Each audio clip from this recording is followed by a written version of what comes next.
Next up, a truly special moment for GQ Heroes, one in which every member of staff has been buzzing about ever since we confirmed these guests were along for the ride today.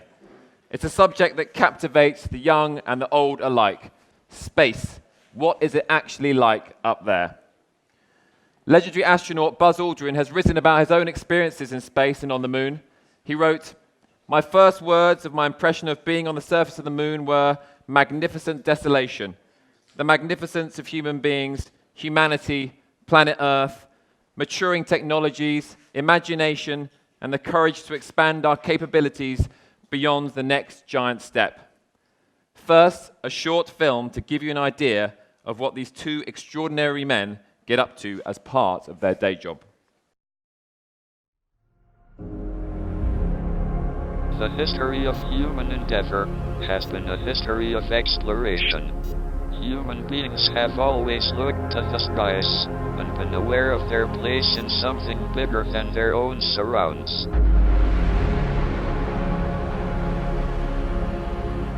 Three, two, one.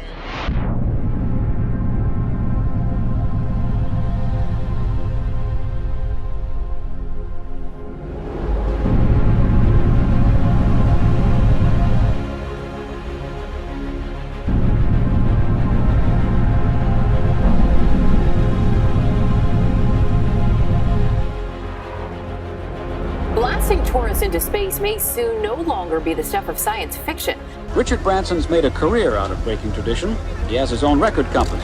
He runs a one-airplane airline. Richard Branson's space team is one step closer to bringing paying customers to space and back. I believe we're starting something that is bigger and more significant than any of us can truly understand right now. I'm David Mackay. I'm Virgin Galactic's chief pilot. We're just one planet in one solar system, in one arm of one galaxy, in one universe. Not in human nature, I think, not to be curious about everything else that's out there and not to want to go there. 3, 2, 1. Release. Fire. 8 seconds. Motor shutdown. Motor burn, everybody. We're going to space, Richard. 264,000 feet. Welcome to space, Unity. Welcome to Space Scotland. Welcome to the club, astronaut. You is incredible. Together, we will turn our wonderful dreams into reality. Ladies and gentlemen, please welcome on stage in conversation with GQ's Charlie Burton, Virgin Galactic's chief pilot Dave Mackay, and Virgin Galactic founder Sir Richard Branson. Hey, this is nice. So 15 years ago, Richard Branson set up Virgin Galactic, a company with a grand ambition to become the world's first commercial space line, paying customers on a trip to the stars. And it's been a long, tough road, but Virgin Galactic is now on the cusp of doing just that. In December, its spaceship began test flying in space. In February, it returned to space, this time piloted by Virgin's chief pilot, Dave Mackay. And he became the first Scottish astronaut in history. And in taking the spaceship up there, he made the dreams of the 600 people who have each paid up to $250,000 for a ticket a little bit more real. So Richard, Dave, thank you very much for joining us today. Thank you. So the program is obviously progressing at some pace now. When do you hope to go up yourself? I've given up giving dates because it's actually been 14 years since we started, and I thought that it would take about 7 years. It's taken twice as long, but obviously what Dave and his wonderful team have managed to achieve in the last few months means that my trip to space will be very soon, and we're building a number of spaceships. And then we'll be ready to start putting myself and other people up. So on the current schedule, you're thinking it should be this year if all goes to plan? Yeah, I definitely think it should be this year. And then after that, how long before you take paying customers up? That'll be up to Dave and the rest of the team to to decide, but my guess would be in the first half of next year. So Dave, you know better than anyone what your passengers are going to experience. So for those who aren't familiar, could you just talk us through the flight and what it involves from start to finish? Wow, we could be here all day. So the flight, it starts off on the ground, so the two vehicles are mated together. We call that the mated pair. It's an air-launched spaceship, which is pretty unusual. You've seen the videos there. So we climb up to our release altitude. That's typically around about 45 to 50,000 feet. That takes about 45 minutes to an hour or so. And during that time in spaceship, we're not flying the vehicle because we're being flown. So I just tend to look out the window and admire the view and just relax before we're released and we get underway. When it comes to the actual launch itself, the release of the spaceship from White Knight, the mothership, it's quite dynamic. The hooks are pulled out of the way very quickly, so there's a bit of a noise, and it feels like you're going over the top of a roller coaster. So the White Knight will spring upwards, and we push forwards a little bit, so it feels a little bit of lightness in your stomach, which is quite nice. You've been sitting under a four-engined aircraft for the best part of an hour, and so you have that noise of the engines there, and suddenly it goes quiet. It's silent because you're now a glider. You no longer have engines around you. But it's only quiet for a few seconds, then we fire the rocket motor, and that's when the fun really begins. So we now have this tremendous acceleration. It comes on really quite quickly. It's not an abrupt thump, but it comes up to full power really quickly, and it's a very powerful acceleration, a 3G push in the back. So that's like having two of yourself sitting on top of you. That might sound uncomfortable. It's not. It's just very exciting.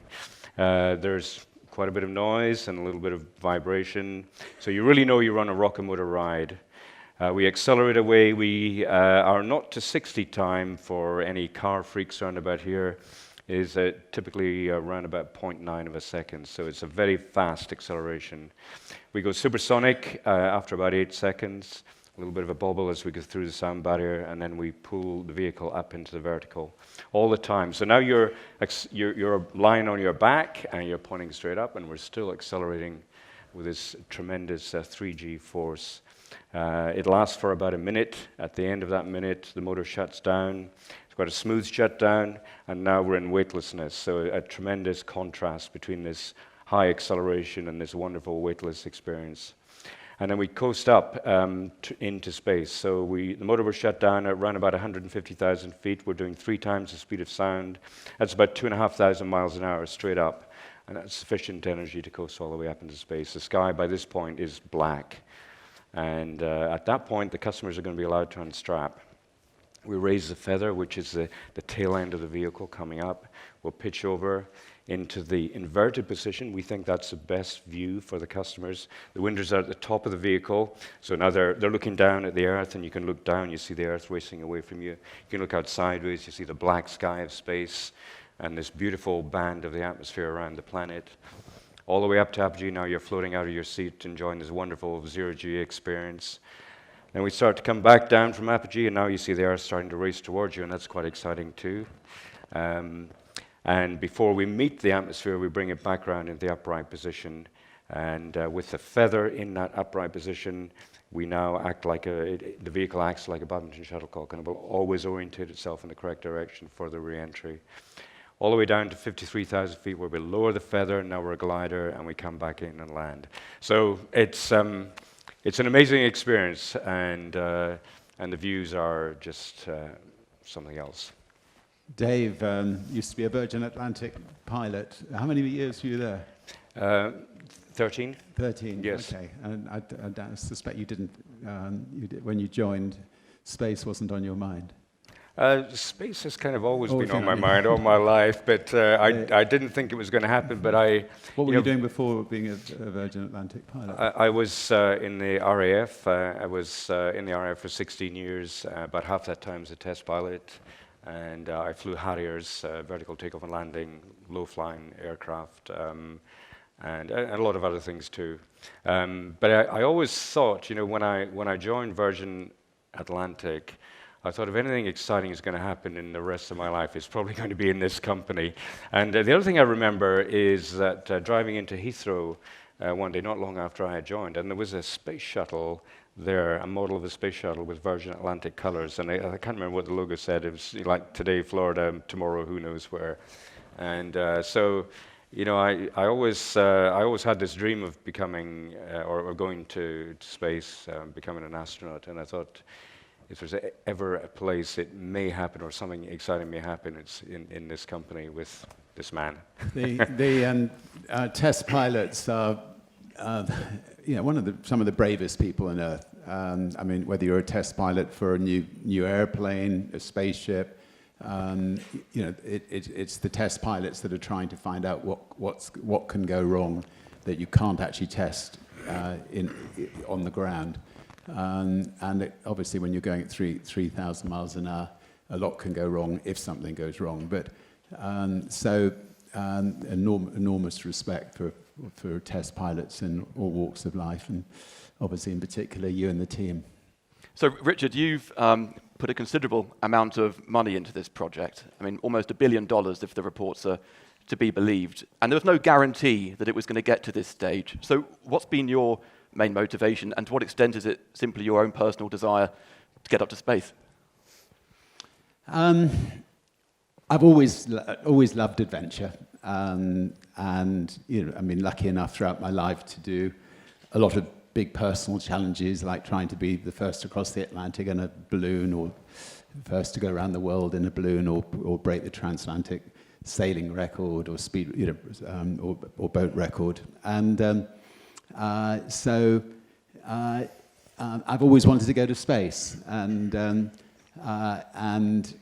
you know, I soon realized, well, not soon, after half a lifetime, I realized that NASA were not really interested in people in this room or ourselves going to space. So I thought, screw it, let's do it. Let's see if we can find some geniuses who can build spaceships. And I traveled the world and came across Burton, who is one of the, if not the greatest aviation designer.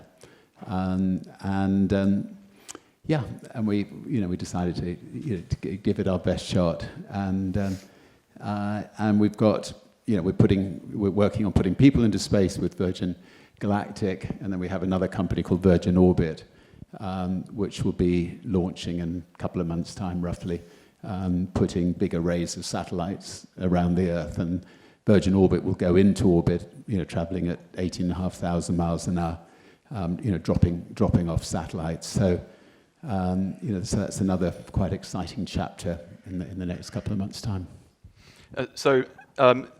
Some people may look at the flight plan and say, 4 minutes of weightlessness is not a long time. But you've been there, Dave. You've seen it. What makes it worth the $250,000 ticket? It's the view, I mean, we've all seen pictures of the Earth from space where you have a black sky and a bright Earth, but it really, I think the human eye is much more versatile than any camera. And what amazed me from, the initial flights we did were just short duration burns. So the first flight we did got up to about 90,000 feet. But even at that altitude, the Earth's surface was incredibly bright. It was really, I thought, this is strange. Why is it so bright? And I only had a brief period of time to look at it. But the Earth's surface is incredibly bright, and space, by contrast, is just this dense matte black. And camera pictures don't really seem to show that, but the human eye seems to be able to pick up that range of brightness. And also to discern this beautiful atmosphere, So on that last flight, we got up to close to 300,000 feet, and I saw this beautiful band of cyan blue in the atmosphere with very thin pencil lines above and below it. The atmosphere is quite complex, but incredibly thin, and the view is incredible, and you have to see it with your own eyes. And so I feel like I went to a very special place, and I saw something which was extremely special. I'm very privileged to see that. And it's three-dimensional, of course, and we just we looked all around, and wherever you look, the view is extraordinary. And we had, as test pilots, we try and get as much data out of every single flight as we can, because it's expensive and we don't fly for very long, so we're trying to constantly capture as much data as we can. But on this flight, we actually told ourselves, well, people are going to ask, what's the view like? So we have to look out the window. And so we had that as part of our plan, is, look out the window. And I was privileged to be able to spend quite some time looking out the window on this, because we flew so high. And in the simulator, I'd been practicing looking out, and there's Las Vegas and Lake Mead. If I looked out in flight, and I became disoriented, I could see so much. It felt like I could see most of America and up into Canada.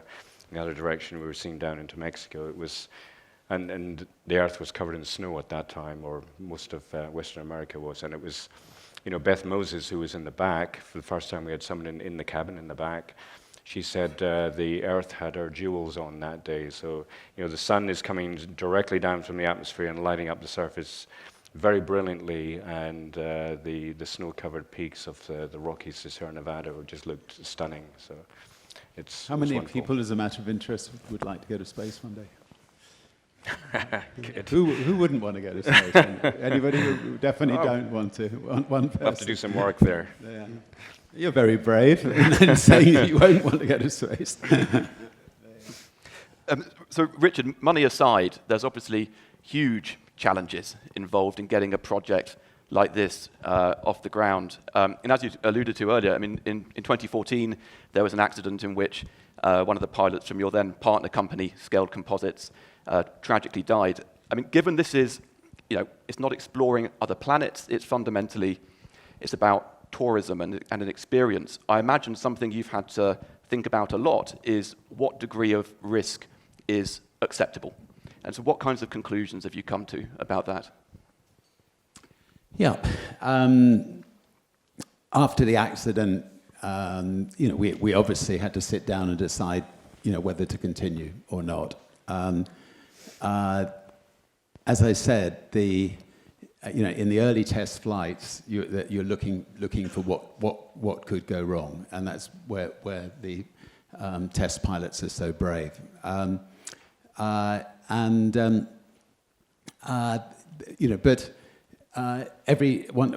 you've done test flight after test flight after test flight, you can iron out pretty well everything.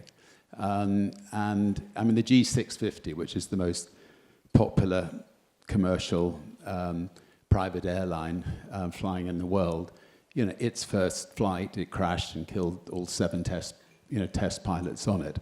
And sadly, these things do happen.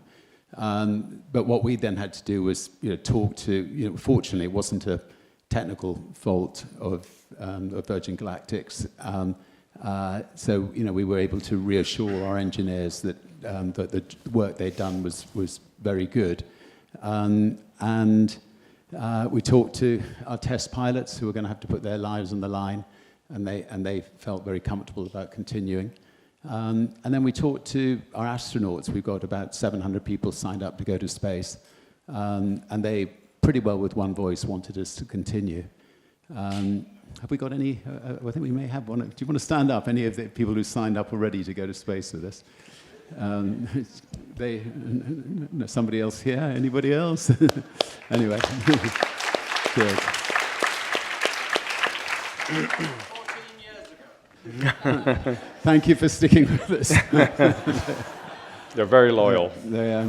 We've had the most loyal astronaut community. We spend time on, going off on events together, and it's actually some of our astronauts say, foreplay is better than the actual orgasm. So just carry on with the foreplay. We're having a great time. So, but we will try to get to the final point soon.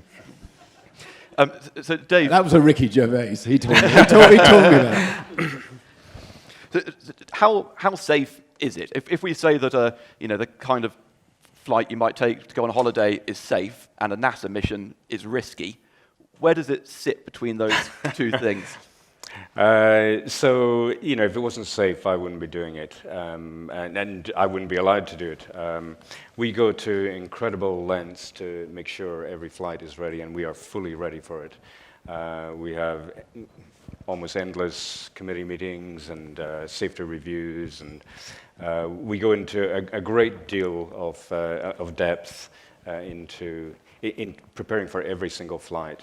As pilots, we are very much involved in the design and of the systems, and we look at every system very, very closely. How, if this were to fail, how would it fail? What can we do to work around that failure? We have endless practices in the flight simulator. So we have a flight simulator which we can tie into our mission control. Our mission control will typically have about 30 people up there that are looking at all sorts of systems in much more detail than we have in the cockpit. We have an additional room, a sort of management oversight room, which will typically have maybe 10, 15 people in there. So a lot of people working on the mission. It's not just the crew in the cockpit. And as we're working up for each flight, we will have what we call a fully integrated sim with all those people working together. We have a person who runs the simulator, then we have another person who, we call this position mayhem, and he is the person who inputs the failures that we all have to deal with and work around. So we're very much practiced at dealing with emergencies, multiple emergencies at one time. And the pilots will typically be in the simulator every day, sometimes twice a day, looking at all sorts of variations on the analysis. So we make an estimate on how the vehicle is going to fly and how things are going to perform. And then we say, well, if we've got that wrong, how wrong could we be? If we were really, really wrong, then let's look at that case in the simulator. And we do variations of those as well in conjunction with atmospheric variations, for example. So we're looking at all sorts of things and really preparing ourselves incredibly hard for any eventuality. Unlike some land-based rockets, we can switch off our rocket in less than a second. I mean, is that right? I mean, yeah, that's true, yeah. So we can stop the motor at any time. We have a big red stop button, literally, in the cockpit. We also have a rocket motor controller that is monitoring a whole host of parameters. If it sees something it doesn't like, it will shut the motor down as well. And if anyone on the ground sees something they don't like, they will say abort, and we just press the red stop button. So.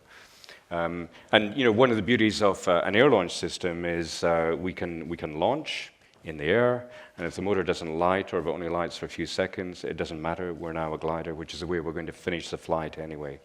So there's a lot of advantages to the air launch system as well. I spoke to Beth Moses, your chief astronaut instructor, and she said that when she joined Virgin Galactic, she went and spoke to all the pilots, and she said, what's the one thing you need me to teach the passengers to do to make sure you can fly this thing safely? And apparently, you guys all said the same thing, which is they need to strap back in before we head back into the atmosphere. So how are you going to make sure they do that when they're mesmerized by what's going on out the window? Well, we're going to make, first of all, we're going to make a pleasant announcement. Please return to your seats. And we'll give it a little while, and if there's no sign of anybody returning to seats, then we'll tell them again. But actually, at the end of the day, gravity will win. So you're up there in weightlessness, and you start to re-enter the atmosphere, and the G builds up. And it doesn't matter where you're floating in the cockpit. It builds up quite gently. You know, it goes from 0G to 0.1, 0.2, but then it starts to ramp up pretty quickly. And so no matter where you are in the cabin floating around, you will float down towards your seat, and that will help. So there's a few other entrepreneurs in this new space race at the moment. How important is it to you to take paying customers up before Elon or Jeff Bezos? Not that important. I think that, I mean, obviously, you know, having, you know, we've made five astronauts with Virgin Galactic in the last few months, and that was, you know, the first time that there've been any astronauts made in the United States since 2009. So, I mean, that was a big box to tick. But as far as actually putting people up, we just got to wait, you know, be in no hurry, no race with anybody else to make sure that, you know, every single little thing that we can test has been tested. So,